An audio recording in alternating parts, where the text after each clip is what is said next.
Assalamualaikum warahmatullahi wabarakatuh. Kami dari kelompok 4 akan mempresentasikan metode harga pokok proses. Sebelum masuk ke dalam materi, saya akan memperkenalkan anggota kelompok kami. Yang pertama, saya sendiri, Indah Dwi Kumalasari. Yang kedua, Darulia Ratna Septiansi. Yang ketiga, Asri Mu'alifatul Aisyah.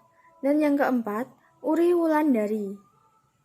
Dalam metode harga pokok proses, kita akan mempelajari 6 materi. Yang pertama, kita akan mempelajari karakteristik dan tujuan dari metode harga pokok proses. Yang kedua, kita akan mempelajari penggolongan biaya produksi. Dan yang ketiga, kita akan mempelajari arus produksi. Yang keempat, kita akan mempelajari prosedur akuntansi. Yang kelima, kita akan mempelajari pengaruh dari otomatisasi. Yang keenam, kita akan mempelajari laporan biaya produksi. Untuk materi selanjutnya akan dijelaskan oleh anggota kelompok kami yang lain. Karakteristik metode harga pokok proses. Pertama, produk yang dihasilkan merupakan bersifat seragam atau homogen. Bentuk produk standar tidak tergantung spesifikasi yang diminta oleh pembeli. 2. Biaya dikumpulkan untuk setiap satuan waktu tertentu, misalnya bulan, tahun, dan sebagainya. 3. Kegiatan produksi didasarkan pada budget produksi atau schedule produksi untuk satuan waktu tertentu. 4. Sistem produksi merupakan sistem produksi yang berjalan terus-menerus. 5. Tujuan produksinya adalah untuk membentuk persediaan. 6. Jumlah total biaya maupun biaya satuan dihitung setiap akhir periode, misalnya akhir bulan, akhir tahun. Tujuan informasi dari harga pokok proses. Yang pertama, penentuan harga jual produk yang tepat. 2. Memantau realisasi biaya produksi. 3. Menghitung laba atau rugi per periodik secara transparan. 4. Menentukan harga pokok persediaan produk jadi dan produk dalam proses yang disajikan dalam neraca. Penggolongan biaya produksi. Yang pertama, biaya bahan. Dalam metode harga pokok proses tidak diadakan pemisahan antara bahan baku dan bahan penolong. Hal ini disebabkan umumnya produk yang dihasilkan bersifat homogen dan bentuknya standar, sehingga setiap satuan produk yang sama akan menikmati bahan yang relatif sama juga. 2. Biaya tenaga kerja.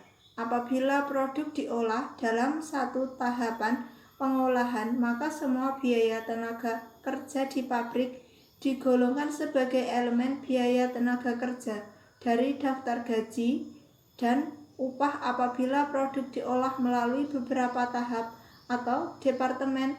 Semua biaya tenaga kerja pada departemen produksi digolongkan sebagai biaya tenaga kerja, sedangkan biaya tenaga kerja departemen pembantu diperuntukkan sebagai elemen biaya overhead pabrik. 3. Biaya overhead pabrik. Biaya overhead pabrik dalam metode harga pokok proses yaitu meliputi semua biaya produksi di departemen produksi selain biaya bahan dan biaya tenaga kerja, ditambah semua biaya pada departemen pembantu yang ada di pabrik. Apabila perusahaan tidak memiliki departemen pembantu di pabrik, biaya-biaya overhead pabrik meliputi semua elemen biaya produksi selain biaya bahan dan tenaga kerja. Arus produksi. Arus produksi berkaitan dengan metode kalkulasi biaya proses. Dibagi dalam 3 bentuk, yaitu pertama, arus produksi berurutan atau sequential product flow. Dalam setiap produk diproses melalui rangkaian langkah yang sama. Yang kedua ada arus produk sejajar atau parallel product flow. Dalam arus produk paralel, bagian tertentu dari pekerjaan dilaksanakan secara serentak atau bebarengan, kemudian sama-sama ditransfer ke proses penyelesaian dan akhirnya diteruskan ke barang jadi. Yang ketiga, arus produk selektif atau selective product flow. Dalam arus selektif, produk bergerak melalui departemen yang berbeda-beda di pabrik, sesuai dengan produk akhir yang diinginkan. Prosedur akuntansi. Prosedur dalam rangka menentukan harga pokok produk pada setiap harga pokok proses adalah sebagai berikut. A. Mengumpulkan data produksi dalam periode tertentu untuk menyusun laporan produk ekuivalen dalam rangka menghitung harga pokok satuan. B. Mengumpulkan biaya bahan, biaya tenaga kerja, dan biaya overhead pabrik periode tertentu. Apabila produk diproses melalui beberapa departemen elemen, biaya tersebut dikumpulkan untuk setiap departemen. C.